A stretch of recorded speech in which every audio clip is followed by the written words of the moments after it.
नमस्कार, सत श्री अकाल, राम राम सा, खम्मागणी, वणक्कम, प्रणाम। आप सभी का ऑल्टरनेट मीडिया में फिर से स्वागत है। मैं आपकी होस्ट गायत्री देवी। हमारे साथ जुड़े हुए हैं पुष्कर अवस्थी जी और इस वक्त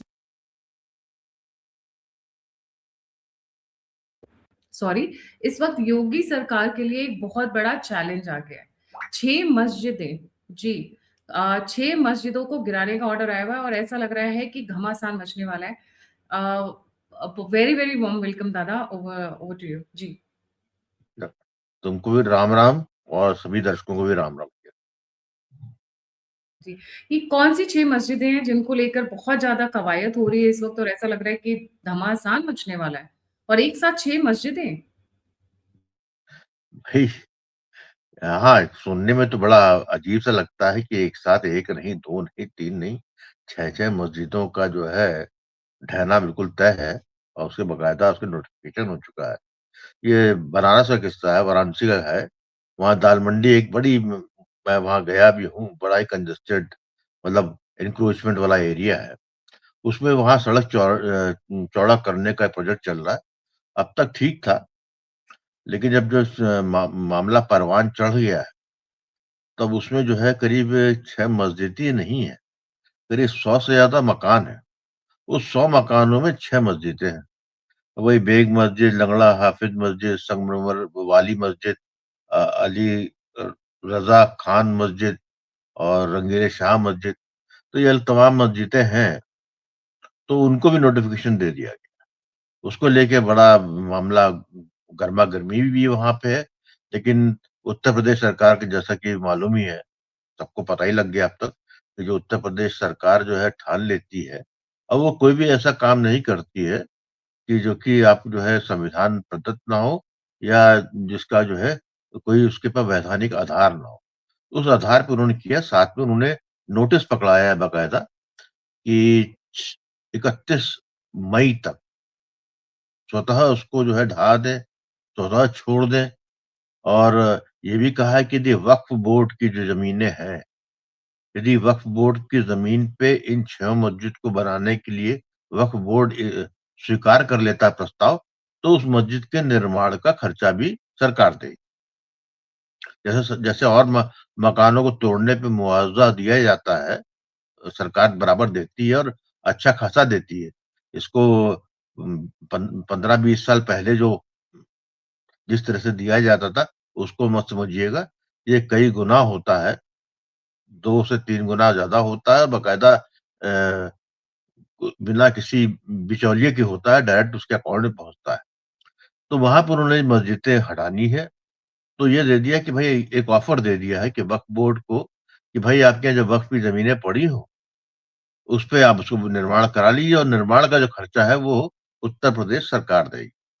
लेकिन जैसा सभी को मालूम है कि इस पे जो है राजनीति होनी है, राजनीति से ज़्यादा जो है जो कठमुल्लापन है, उसको लेके जोड़ा जा रहा है। लेकिन उत्तर प्रदेश सरकार अपनी तरफ से पूरी तरीके से तैयार है। पूरी जितना कहना चाहिए सुरक्षा बल की आवश्यकता है वो वहाँ पे है। किसी भी इवेंचुअलिटी को झेलने को भी तैयार है। अब ये देखना क्या होता है, क्या नहीं होता, लेकिन जो है इससे हड़कंप मच गया है। मेरे ख्याल से बहुत मेरी याददाश्त में तो नहीं आता जी, या तुम्हारी याददाश्त में आता हो कि एक साथ 6 मस्जिदों का ही जो है ओम नमः स्वाहा मेरे याददाश्त में तो नहीं होता आया है कि कभी ऐसा हुआ। लेकिन सरकार कर रही है, सरकार के पास पूरा उसने गज़ट नोटिफ़िकेशन दे दिया उसने अपना और जो एन्क्रोचमेंट है उसका तो वो एक तरीके से कहना चाहिए कि फ़ेवर कर रही है सरकार कुछ ज़्यादा। यदि जो है वक्फ बोर्ड को यदि इस तरह का प्रस्ताव सरकार ना भी देती, तब भी कर लेती। अब देखना ये वक्फ बोर्ड इसमें थोड़ा अक्लमंदी से काम लेता है या नहीं लेता है। यदि जो भी लेगा 31 मई के बाद जो है 31 मई को रात को 12 बजे के बाद बाबा का बुलडोज़र जो है इसको ध्वस्त पहुँच करेगा जाएगा। क्योंकि हाँ, बिल्कुल होगा। हुँ। जी। ये 6 मस्जिद के मैं नाम एक बार पढ़ देती हूँ दोबारा। मिर्ज़ा करीमुल्ला बेग मस्जिद, संगमरमर मस्जिद, अली रज़ा खान मस्जिद, निसार रन मस्जिद, रंगीले मस्जिद, ये बड़ा मज़ेदार है नाम, रंगीले शाह। रंगीले शाह और लंगड़ा हाफ़िज़, ये लंगड़ा हाफ़िज़ कौन है? अब ये तो वही लोग बताएँगे कि कौन लंगड़ा था, कौन-सा ऐसा हाफ़िज़ी था कि जो लंगड़ा-लंगड़ा के जो है मस्जिद बना ले गया। ये सब नाम जो है जिसने जो है जगह घेरी और वो किसी के नाम पे जैसे होता मज़ारें हैं, एक से एक जो है गाजी-फाजी के नाम पे हो जाती, वैसे है। कोई इसका कोई प्रूफ नहीं। ये सब मस्जिदें एक्चुअली ये भी बात सही है, ज़्यादातर मस्जिदें 200 साल पुरानी हैं, ये भी अपनी बात में सत्य है। इसीलिए क्योंकि पुरानी मस्जिदें हैं, लेकिन सरकारी ज़मीन पे भी है, ये भी बात सत्य है, किसी की मलकियत नहीं है। इसीलिए उन्होंने एक एक आउट ऑफ द वे कहना चाहिए कर्टसी या एक कहना चाहिए कि एक ऑलिव ब्रांच थमाई है कि भाई जो है मुसलमान जो है अपने वक्फ बोर्ड के पास काफ़ी ज़मीनें हैं, आप जो है इतना ज़्यादा मस्जिद का ख्याल मस्जिद क्योंकि मस्जिद कोई इबादत की जगह नहीं है। ये ऐसा सरकारी ज़मीन पे बना हुआ है ये सब, दादा? हाँ, वही एक्चुअली वही सुप्रीम कोर्ट का ऑर्डर वहाँ पे है, वो उसके तहत कर रहे हैं। कहीं कोई ऐसा नहीं कि जो है केवल एक हवा में कोई प्लान बनाना है, सौंदर्यीकरण करना किसी का, ये बात बिल्कुल नहीं है। वो एक एन्क्रोचमेंट एरिया है, दालमंडी में गया हूँ। दालमंडी आज से पहले जब 100 साल पहले या 80 साल पहले जो दालमंडी रही होगी, ब वो तो अब नहीं रह गई, अब तो बिल्कुल सकरी-सकरी वो है और जिस तरीके से काशी विश्वनाथ का यहाँ पे ये कहना चाहूँगा, जिस तरह काशी विश्वनाथ का जो है विस्तारीकरण हुआ और वहाँ जिस तरीके से सौंदर्यीकरण हुआ, जिस तरीके से वहाँ पर कई मंदिर, एक ये तो 6 मस्जिद की बात कर रहे हैं, वहाँ तो कम से कम जो है 50-60 मंदिर, ऐसे मंदिर जहाँ पर कि शिवालय थे, जहाँ पर जो है सब कुछ होता था। उसके बाद हिंदुओं ने अलग किया उसको, कई जगह जो है मंदिरों के ऊपर जो है मकान बनाए बैठे थे, उसी में जो है मल-मूत्र जो विसर्जन कर रहे थे लोग, वो भी हटाया गया। तो जब भी सरकार का जो है दायित्व है पवित्रीकरण करने का, तो दालमंडी का पवित्रीकरण हो रहा है, बिल्कुल उचित हो रहा है और मैं समझता हूँ कि यदि इसको लेके कोई इश्यू बनाता है, ये तो हो सकता है क्योंकि यहाँ पर इन लोगों के चाहने वाले समाजवादी पार्टी उनके मैं बयान भी देख रहा था, कांग्रेस भी बयान देगी, अभी इसमें ओवैसी भी कूदेंगे, सब कूदेंगे। लेकिन वही सवाल इस बात का कि यहाँ पे उत्तर प्रदेश का राजा कौन? योगी बाबा। योगी बाबा के पास कोई ग्रे एरिया नहीं है।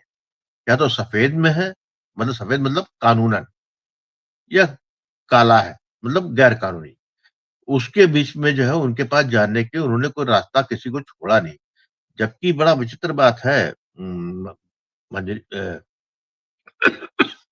सबसे विचित्र बात ये है कि ज़्यादातर राजनीतिक व्यक्ति जो होता है बाय प्रोफ़ेशन क्योंकि हर तरह उसको मिला के चलना होता है, वो ग्रे एरिया ढूँढ लेता है, बीच में चलने का। हमारे उत्तर प्रदेश के जो मुख्यमंत्री हैं, बाबा आदित्य योगीनाथ जी, वो एक अलग श्रेणी में आते हैं, जहाँ पे उन्होंने ग्रे एरिया का चुनाव स्वतः किया ही नहीं और ये उनकी यूएसपी भी है। उनका जो नाम जो उनका जो है चरित्र वो जो है, चरित्र चरितार्थ होता है, वो इसी बात पे होता है, सही होगा तो बिल्कुल सही होगा, गलत होगा। तो वो दुर्भाग्य से कहिए, सौभाग्य से जो भी कहिए, दाल मंडी के जो सड़क का चौड़ीकरण हो रहा है, उसमें जो है उसी तरीके के कहना चाहिए कि प्रिकॉशन लिए जा रहे हैं। जिस प्रिकॉशन तहत जो है काशी विश्वनाथ का विस्तारीकरण हुआ, वहाँ सौंदर्यीकरण हुआ था। तो उसमें कहीं जो है सरकार अपनी तरफ से बिल्कुल मैं कहूँगा पर कि जी, कुछ कह सोचने रही हैं वाली आप? बात है ना कि जितने भी हिंदू वाली जगह है, उसी को घेर कर इन्होंने सारी की सारी मस्जिदें बनाई हुई हैं। आपके पास ज़मीन अगर 200 साल जैसा आप कह रहे हैं कहीं एक आध मस्जिद 200 साल पुरानी है, तो काशी विश्वनाथ के बगल में मंदिर बनवाने आपको मस्जिदें बनवाने की क्या ज़रूरत है? या हिंदू स्थानों के आस-पास ही मस्जिदें बनवाने की क्या ज़रूरत है? थोड़ा दूर चले जाते तब तो जंगल सपाट बहुत थे। पर जानबूझकर जहाँ पे हिंदुओं के स्थान थे वहीं इन्होंने बनवाई हैं। पैरेलली हर जगह खड़ी की हैं। बिल्कुल तुम बिल्कुल सही कह रही हो। भाई सीधी-सी बात है, 6 मस्जिदें अगल-बगल होने की ज़रूरत क्या है? भाई कोई दाल मंडी जो है कोई 20-30 किलोमीटर के एरिया में नहीं है। ऐसा नहीं है कि 20-30 किलोमीटर का एरिया है। एक छोटी-सी एक संगन जगह पे आपने 6 मस्जिदें इसका मतलब क्या? कि काशी विश्वनाथ को घेरना। काशी क्योंकि भाई सनातन के लिए, हिंदू के लिए जो है वाराणसी एक ऐसा शहर है जिसके बारे में कहता है शिव जो है, शिव का शहर है और इसका ना आदि है ना अंत है। विश्व का सबसे जो है पुरातन शहर माना जाता है। यहाँ पे सब कुछ है। उसके बाद भी आपने वहाँ पर पहले तो जो आपने काशी विश्वनाथ में जो ओरिजिनल मंदिर था उसको तोड़ के आधा तोड़ के जो है आपने मस्जिद बनाया, उससे भी चैन नहीं मिला। तो 200 साल पहले बनी इसके मतलब ये है कि ईस्ट इंडिया कंपनी आ चुकी थी। ये 18वीं शताब्दी की बात है। तो वहां पर 6 मंजिल का मतलब ये है घिरने वाली बात कि ये हमारा है। It is just like encroachment area. जैसे रेलवे लाइन के बगल में जगह पे इंक्रोचमेंट आप देखती हैं, टीन का शेड डाल दिया, ये हमारा है। या जिस तरह पश्चिम बंगाल में कल देखा हम लोगों ने कि वहां के हावड़ा स्टेशन पे एक सामने जितना उन्होंने जो है इंक्रोचमेंट कर रखा था, तो वो उनका ये हक है कि हमारा ये यहाँ हो गया, रुमाल यहाँ रख गया, ये हमारा है। ये दम्भ है मुसलमानों का। और ये 6 मंजिल है कि दम्भ का प्रतीक है, इसके अलावा कोई प्रतीक है नहीं। मैं नहीं समझता हूँ कि इसके अलावा कोई, ये कोई ना धार्मिक मामला है, ना ये जो है कोई जहाँ पे कोई बड़ी सृजनता कोई सृजन हो रहा हो। इस्लाम में कोई बड़ी एक अद्भुत बात हो रही हो उस जगह से जहां से कि भाईचारा और बड़ा जो है इवॉल्व कर रहा हो इस्लाम, बिल्कुल नहीं। इवॉल्व नहीं कर रहा, वो आपको हिंदू को नीचा दिखाने की प्रवृत्ति का उद्घोष है। ये तब की बात है जब मुगल एम्पायर सरसरा गया था, मुगल एम्पायर ध्वस्त हो गया था, उ- उसको बीते हुए 100 साल हो गए थे, ईस्ट इंडिया कंपनी आ चुकी थी, उसके बाद का दम था ये। और इसी को दुर्भाग्य से ये 1947 में ठीक हो सकता था, जब हमने धर्म के आधार पे अपने देश का ही बंटवारा कर दिया। मतलब इससे नीचता वाली क्या बात हो सकती है कि हमारे ही जो है पुरोधा थे, उन्होंने जो है इंग्लिश एजेंट बन के, ब्रिटिश राज के एजेंट बन के, उन्होंने जो है अपनी ही माँ का हिस्से किए। लेकिन जिस बिरहा पे हुआ, जो उसका मूल था, वो धर्म था। उसके बाद वो धर्म पे उन्होंने ले लिया, लेकिन जो अपना पाया उसको धर्म के आधार पे नहीं बनाया। उसमें नया धर्म ले आए, सेक्युलरिज्म, धर्मनिरपेक्षता, हुँ। और हिंदू को हीनता के भाव में रखा। मतलब जिस तरीके से 19वीं शताब्दी में आर्य समाज आया हमारे यहाँ, वो इवॉल्व किया सनातन से। सनातन में कई चीजें थी, जो कर्म कांड था उसको लेकर जो है उसको सरलीकरण हुआ। यहाँ पर अद्भुत किया नेहरू ने और कांग्रेस ने। जी, 1947 के बाद जो है हिंदू को धर्मनिरपेक्षता का नया धर्म दिया उन्होंने। जी। जैसे एक भैया जमाने में और आपके 50 धर्म रहे होंगे। तो मैं तो मेरा अपना मानना है, धर्मनिरपेक्षता को इन्होंने धर्म बना के हिंदू को हीनता के भाव में डाला। इन्होंने हिंदू को सरलीकरण नहीं किया, कर्म कांड या जिनके जो भी कांड थे। इसीलिए जो है आज ये इसका विस्फोट हो रहा है। उसका फायदा उठा के, या धर्मनिरपेक्षता के लिए हिंदुओं के लिए थी, मुसलमान के लिए नहीं थी, वो और संगठित होता गया। तो उसी का परिणाम देख रहे हैं कि उसका जो है, जैसे कहते हैं ना कि प्रेशर कुकर में जो है सीटी लगाई जाती है, तो यदि आप नहीं लगाएंगे फट जाएगा। तो ये सीटी बार बार बज रही है, बहुत दिनों से बज रही है इस कुकर में। आपको लगता है यहाँ 2014 के पे बाद से। गड़बड़ हो सकती है क्योंकि 6 मस्जिदें हैं, 1 या 2 हाँ, नहीं है, 6 तो गड़बड़ हो सकती है? यही मैं इसी को तो मैं साधुवाद दे रहा हूँ उत्तर प्रदेश की सरकार को।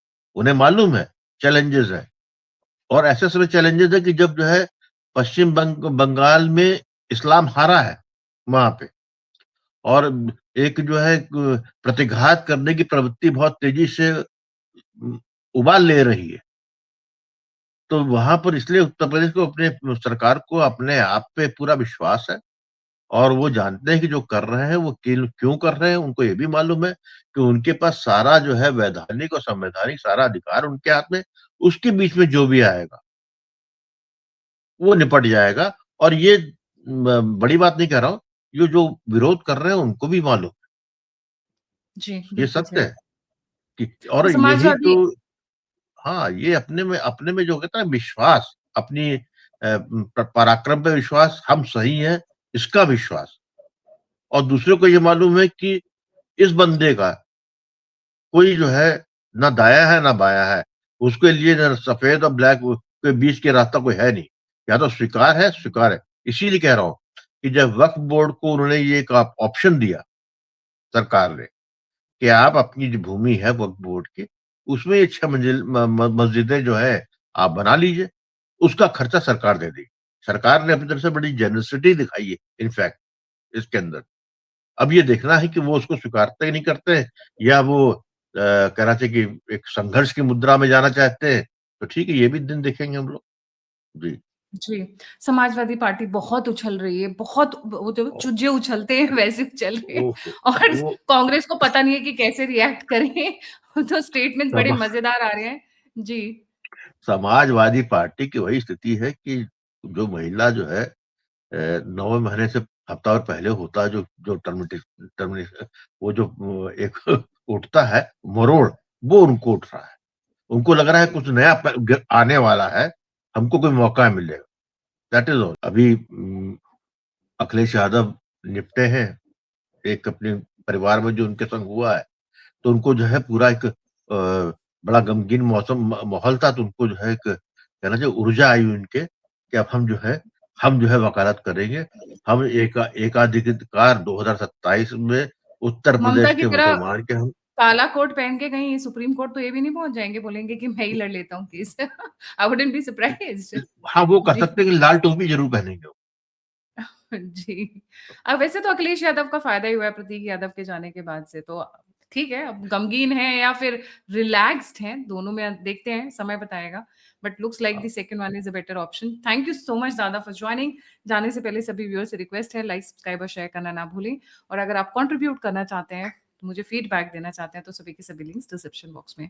इसी के साथ जय हिंद, जय श्री राम, हर हर महादेव। राम, राम।